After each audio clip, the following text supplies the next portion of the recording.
Здравствуйте. Я мать Линкевича Дениса Федоровича, Ашкалада Татьяна Васильевна, мать Дениса Федоровича Линкевич.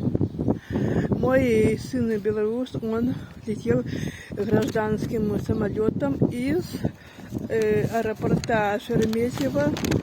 На этом рейсе находились его сослуживцы, ребята, с которыми он служил в одном взводе, тоже белорусы.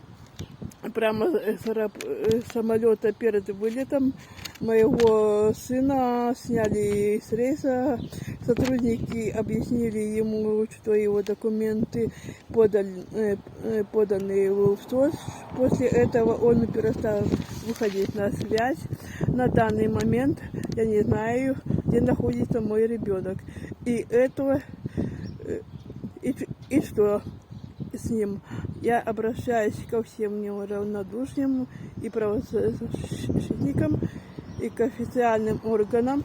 Если у вас информация о задержании белорусских военнослужащих в Шереметьево, пожалуйста, сообщите, пожалуйста.